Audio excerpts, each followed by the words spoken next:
Hi friends, Nandini ಕಿಚನ್ಗೆ ಸ್ವಾಗತ. ಇವತ್ತು ಮಕರ ಸಂಕ್ರಾಂತಿ ಹಬ್ಬದ ಸ್ಪೆಷಲ್ ನಮ್ಮನೇಲಿ ಮಾಡುವಂಥ ಸಿಹಿ ಪೊಂಗಲ್ ಹೇಗೆ ಮಾಡೋದು ಅಂತ ನಿಮಗೂ ಕೂಡ ತೋರಿಸ್ಕೊಡ್ತಾ ಇದ್ದೀನಿ. ನೀವು ಕೂಡ ಮನೇಲಿ ಒಂದ್ಸಲ ಟ್ರೈ ಮಾಡಿ, ರುಚಿ ಖಂಡಿತ ನಿಮಗೆಲ್ಲ ಇಷ್ಟ ಆಗುತ್ತೆ. ಇಲ್ಲಿ ಮೊದಲಿಗೆ ಒಂದು ಕುಕ್ಕರ್ಗೆ ನಾನು 50 ಗ್ರಾಮಷ್ಟು ತುಪ್ಪನ ಸೇರಿಸ್ಕೊಳ್ತಾ ಇದ್ದೀನಿ.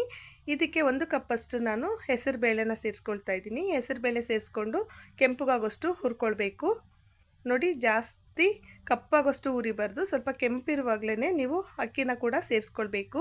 ಇದಕ್ಕೆ 1 ಕಪ್ಪಷ್ಟು ನಾನೀಗ ಅಕ್ಕಿನ ಸೇರಿಸ್ಕೊಂಡು ಅದನ್ನು ಕೂಡ ಸ್ವಲ್ಪ ಹುರ್ಕೊಳ್ತಾ ಇದ್ದೀನಿ. ನೋಡಿ, ಇದು ಕೂಡ ಸ್ವಲ್ಪ ಕೆಂಪುಗಾಗೋಷ್ಟು ಹುರ್ಕೊಳ್ಬೇಕು.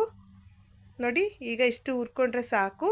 ಇದಕ್ಕೆ ಒಂದು 4 ಏಲಕ್ಕಿ ಕಾಯಿನ ಸೇರಿಸ್ಕೊಂಡು ಅದನ್ನು ಕೂಡ ಸ್ವಲ್ಪ ಈ ರೀತಿ ಮಿಕ್ಸ್ ಮಾಡಿಕೊಂಡ್ರೆ ಸಾಕು.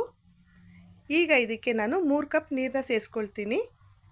ನೋಡಿ, 1 ಕಪ್ಪು ಹೆಸರುಬೇಳೆ, 1 ಕಪ್ಪು ಅಕ್ಕಿ ಸೇರಿಸ್ಕೊಂಡಿದೆ. ಇದಕ್ಕೆ 3 ಕಪ್ಪು ನೀರು, 1 ಕಪ್ಪಷ್ಟು ಹಾಲನ್ನ ಸೇರಿಸ್ಕೊಳ್ಬೇಕು.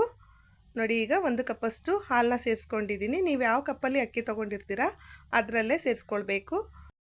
ಇದಕ್ಕೆ ಈಗ ಕುಕ್ಕರ್ ಲಿಡ್ ಮುಚ್ಚಿಬಿಟ್ಟು ಒಂದು 4ರಿಂದ 5 ವಿಷಲ್ ಹೊಡೆಸ್ಕೊಳ್ಬೇಕು. ಕುಕ್ಕರ್ ಏನಾದರೂ ಬೇಗ ಬೇಯುವಂಥದ್ದಾಗಿದ್ದರೆ ನೀವು 2ರಿಂದ 3 ವಿಷಲ್ ಹೊಡೆಸ್ಕೊಂಡ್ರೂ ಸಾಕು. ನೋಡಿ, ಈಗ ನಾನು ಇದು ಒಂದು 4 ವಿಷಲ್ ಬರ್ಸ್ಕೊಂಡಿದ್ದೀನಿ.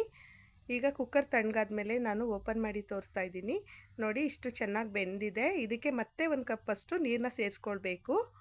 ಈ ರೀತಿ ನೀರನ್ನ ಸೇರಿಸ್ಕೊಂಡು ಸ್ಟವ್ನ ಆನ್ ಮಾಡ್ಕೊಳ್ಬೇಕು. ನೋಡಿ, ಸ್ಟವ್ನ ಆನ್ ಮಾಡ್ಕೊಂಡ್ಮೇಲೆ ನಾನು ಬೆಲ್ಲದ ಪುಡಿನ ಸೇರಿಸ್ಕೊಳ್ತಾ ಇದ್ದೀನಿ ಸಿಹಿಗೆ.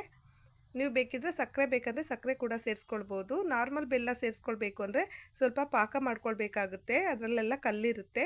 ನಾನು ತೊಗೊಂಡಿರೋದು ಆರ್ಗಾನಿಕ್ ಬೆಲ್ಲ ಆಗಿರೋದ್ರಿಂದ ಇದರಲ್ಲಿ ಯಾವುದೇ ರೀತಿ ಕಲ್ಲು ಬರಲ್ಲ. ನೋಡಿ, ಸಿಹಿನ ನೋಡಿಕೊಂಡು ನೀವು ಮತ್ತೆ ಬೇಕಾದರೆ ಬೆಲ್ಲನ ಸ್ವಲ್ಪ ಸೇರಿಸ್ಕೊಳ್ಬೋದು.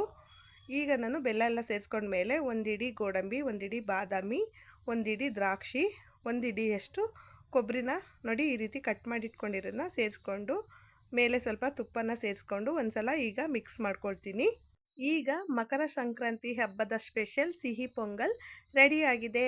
ನೀವು ಕೂಡ ಮನೇಲಿ ಒಂದ್ಸಲ ಟ್ರೈ ಮಾಡಿ, ರುಚಿ ಖಂಡಿತ ನಿಮಗೆಲ್ಲ ಇಷ್ಟ ಆಗುತ್ತೆ. ಇಷ್ಟ ಆದರೆ ನನ್ನ ವಿಡಿಯೋ ಲೈಕ್ ಮಾಡಿ, ಶೇರ್ ಮಾಡಿ, ಕಮೆಂಟ್ ಮಾಡಿ, ಸಬ್ಸ್ಕ್ರೈಬ್ ಮಾಡೋದನ್ನು ಮರಿಬೇಡಿ. ಎಲ್ಲ ವೀಕ್ಷಕರಿಗೂ ಮಕರ ಸಂಕ್ರಾಂತಿ ಹಬ್ಬದ ಹಾರ್ದಿಕ ಶುಭಾಶಯಗಳು. ಇಷ್ಟೊತ್ತು ಈ ವಿಡಿಯೋ ವಾಚ್ ಮಾಡಿದ್ದಕ್ಕೆ ಥ್ಯಾಂಕ್ ಯು ಸೋ ಮಚ್.